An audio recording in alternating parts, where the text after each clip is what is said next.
this is awesome. It's die cast, so you almost don't really want to pick it up.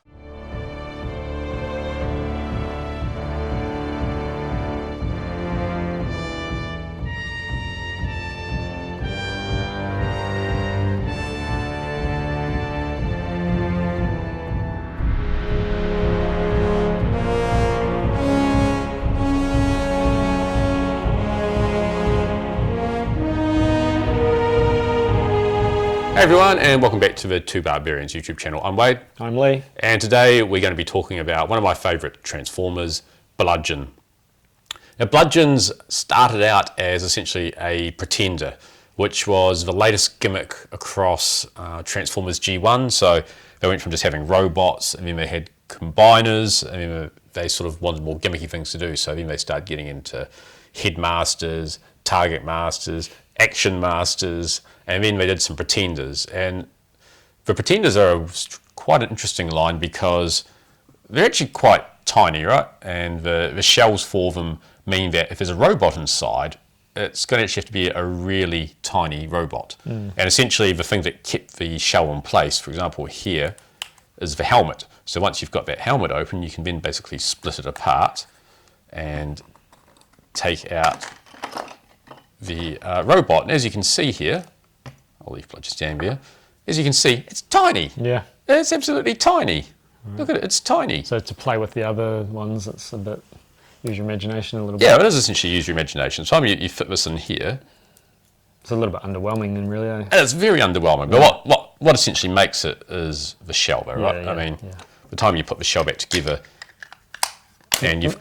Yeah, and not just this shell, which is obviously pretty cool, but like they all, so they, you know, whereas some of them are looking like robots or some of the pretenders, you've got humanoid looking things. You've got Octopunch, and, you've got the Bumblebee one, I think there's a Grimlock one as well, but most of them have some type of human element to them, but they're definitely all different looking. And so quite heroic looking as far as the Autobots, and then Decepticons are kind of monstrous. Yeah, sort of creepy looking. Just most of the Autobots, they're basically look like people, whereas you're right, the Decepticons generally look more like monsters. I was going to say Monstructor, but that's a completely different robot. So essentially on that, the thing about Bludgeon is that he stands out as being a skeletal based sort of ancient Japanese inspired samurai robot. And it's a good combination. It is, it's right up my alley, and I guess that's why he's basically so iconic, is it's just that look. Essentially later on in the comics, he ended up sort of using a sword as well. So the toy never had a sword, he basically had the blaster, and then he had this part of the tank would come off and sit in his arm. But by the time you get the G2 comics come out, this is a Dark Designs, this is a nice Titan Publishing reprints of all the G2 comics. So late 80s comics? Yeah, I think early 90s. By the time it got cancelled essentially, and then it came back out again. 91. So yeah, so that's when the original Generation 1 comic was coming to a close. Right. But then Generation 2 happened, and there was basically 12 parts to that. But essentially in this, it's kind of weird because the Decepticons are being led by Bludgeon, and then Megatron comes back somehow, and then he wipes out Bludgeon and then takes control of the Decepticons again. Wow. So, and then because it's Simon Furman, there's a type of universal threat involved in that. And I actually met Simon Furman in one of the first time I met him was at Bristol Comic Con when I was living in England. So that was quite cool. This one here is actually signed by him as well. I couldn't tell you if that was actually, I got that in the comic shop, it was already signed, because you'd have so many comic book signings over there that just, even whoever there would just sign a whole bunch of stock and would just go back into the shop and things. Right. But yeah, and the only other real things I knew about Bludgeon from prior to being the IDW comic continuity was, there was a More Than Meets the Eye came out, and that was Dreamwave, and probably the best, the less said about Dreamwave the better, because lots of people didn't get paid at the end of it, and then Pat Lee is apparently driving around in his Porsche. Yeah, I'm in New Zealand, so please don't sue me. But that's the story I hear, and there are a lot of unhappy comic book creators about that, so there's some interesting parts here. I mean, Bludgeon's featured on here. It's very much essentially in his Pretenders shell here. It does say he uses a sword, But he does also practice the art of metallicato, which took me about 4 or 5 goes to pronounce. And you're a bit of a martial arts expert, so you probably know a bit more about metallicato than I do. Yeah. Long forgotten martial art, that one. But that makes it even cooler. And there was actually a separate issue of this More Than Meets the Eye, which focuses on the lost martial arts and things of Transformers. But so can I ask a question about him? So obviously this is a G1, and is this what he looks like all the time, or is he literally, that's just a shell and that gets shed, and then he is the green robot that can be a tank? So this is not really. Yeah, I don't understand. Yeah, it's a hard one to figure out because the shell contains certain powers that the robot doesn't. So essentially, when he gets wiped out by Megatron and in the G2 is he comic, the robot, or is he he's a samurai, and basically Megatron blasts his shell apart, and he comes out as transforms back into a tank.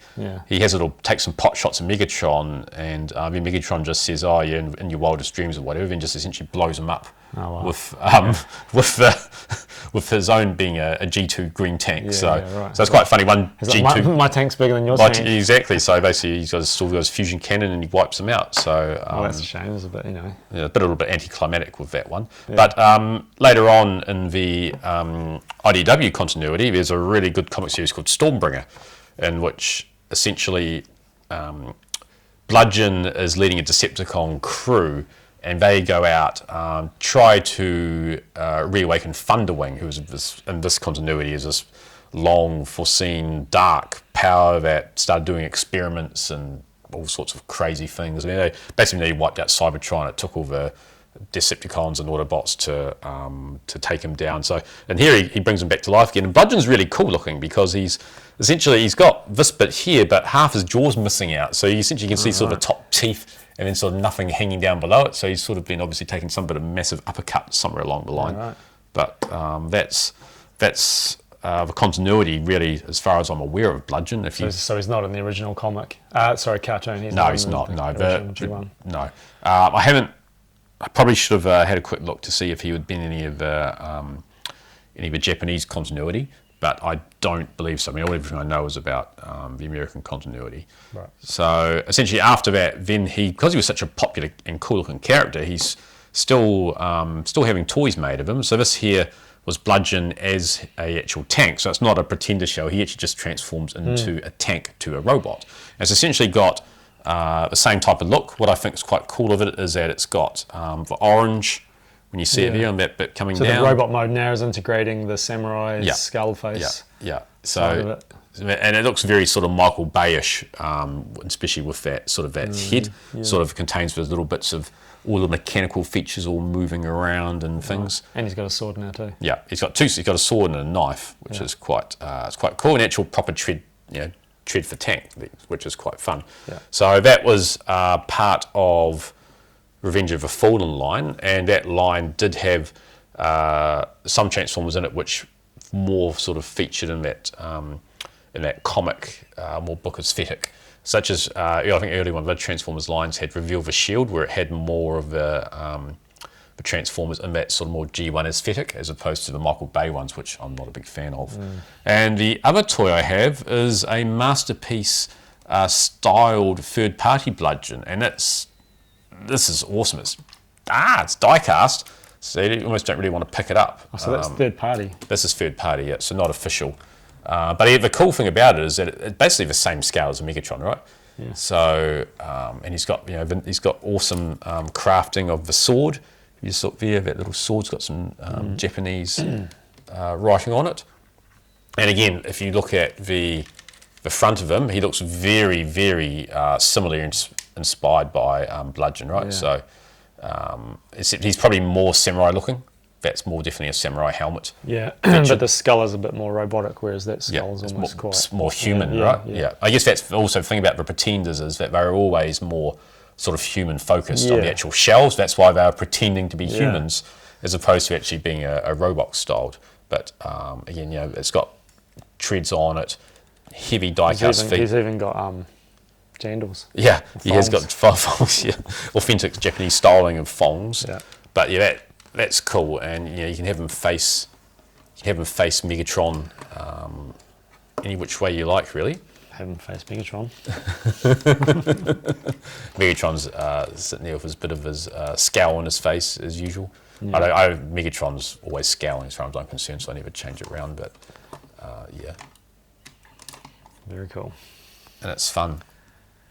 Anyway, so that's pretty much our take on Bludgeon. Again, it's quite a unique transformer in that it was one of the pretenders, but essentially, his legacy is that he's such a cool-looking robot transformer that he's always going to remain massively popular. And this G1 toy here, if you've got it complete, it sells for a couple of $100 US. Yeah. So People do come across pretenders shells quite commonly, but yeah, I mean, I know Simon, for example, our good mate in Auckland, the third barbarian. He's essentially just got this type of shell, right? So when I came across this, I just moved on my shell to Simon, and without the helmet, you put him standing there like cool this, it still looks really cool. it's a vintage toy just by looking at him. Yeah, and I've got several of the pretenders just for fronts, because by the time you get a little display of Transformers, you don't even need to have a back. You can just have that standing there like that in the background. Take up less space though. Less space. It looks really, really cool,